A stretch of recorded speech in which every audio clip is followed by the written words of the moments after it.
alias AMM itu yang tersangka terdahulu perannya itu. Pemirsa, Direktorat Reserse Kriminal Umum Polda NTB melaksanakan rekonstruksi atas kasus pencabulan yang dilakukan Agus, seorang pria disabilitas di Mataram. Rekonstruksi berlangsung di 3 lokasi. Rekonstruksi ini awalnya dirancang berdasarkan berita acara pemeriksaan yang memuat 28 adegan. Namun dalam pelaksanaannya adegan berkembang menjadi 49 adegan karena adanya informasi baru dari tersangka dan korban. Lokasi pencabulan berada di 3 tempat, yaitu Taman Udayana Homestay dan Islamic Center. Proses rekonstruksi di 3 lokasi ini menjadi kunci untuk memverifikasi kebenaran dan juga perbedaan keterangan yang disampaikan oleh kedua belah pihak. Kuasa hukum tersangka menyampaikan apresiasi terhadap proses rekonstruksi ini. Ia menilai bahwa rekonstruksi memberikan gambaran yang lebih jelas terkait dengan peristiwa yang terjadi.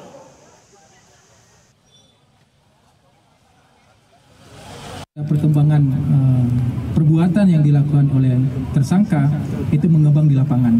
Ini kami laksanakan, kenapa? Karena kami mengakomodir keterangan-keterangan yang diberikan oleh tersangka dan perbuatan yang dilakukan di 3 TKP.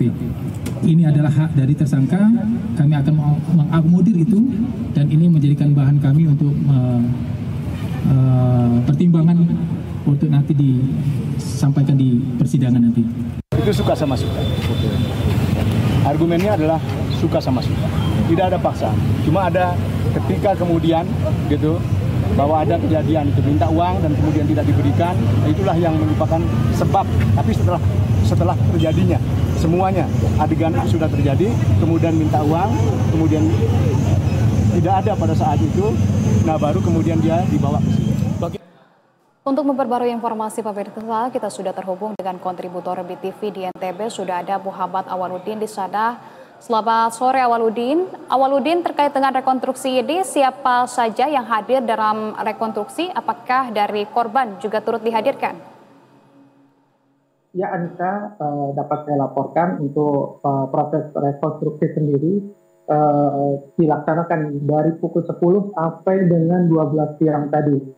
Dan Anissa dapat saya laporkan juga untuk yang hadir dalam proses rekonstruksi ini, diantaranya adalah Kompolnas langsung dan dari Kejati NTB dan baik dari pihak kuasa hukum IWS dan dari pendamping korban gitu, Anissa.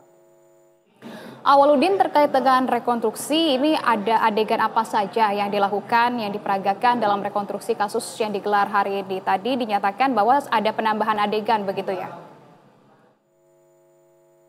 Ya, Anissa, dapat saya laporkan untuk dari BP sendiri diskenariokan awalnya 28 adegan, namun di situasi atau di lokasi tempat rekonstruksi terjadi itu berkembang menjadi 49. Mulai dari Agus datang dengan menggunakan kendaraan yang dibonceng, lalu bertemu dengan korban yang di sekitar Taman Udayana, Kota Mataram, dan selesai dari situ saya ngobrol sama korban.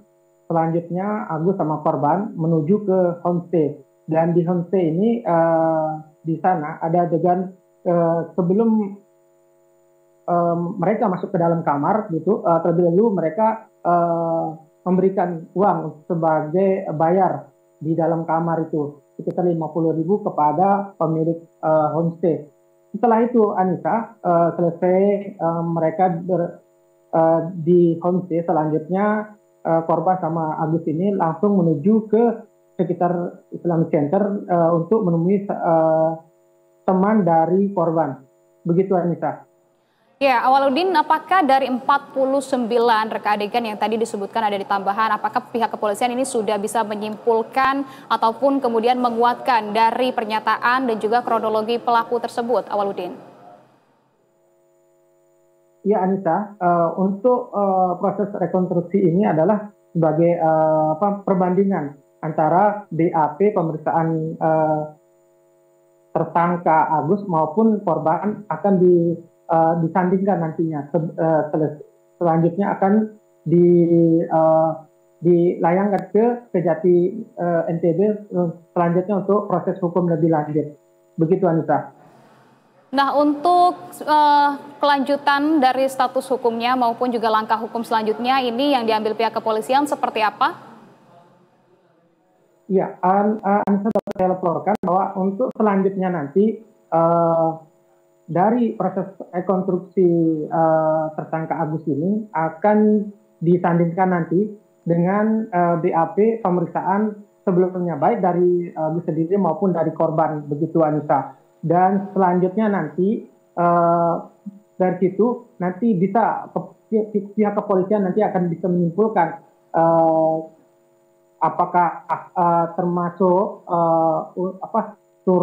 pidana atau apa gitu. Namun nanti hasil konstruksi ini akan bisa menyimpulkan dari kasus yang menjerat Agus sendiri. Begitu Anissa. Oke, baik Awaludin, kalau begitu kami masih menantikan informasi terbaru dari Anda nanti terkait dengan kasus ini. Sementara terima kasih atas laporan Anda, Muhammad Awaludin melaporkan langsung dari Mataram, NTB. Selamat kembali bertugas, Awaludin. Pemirsa,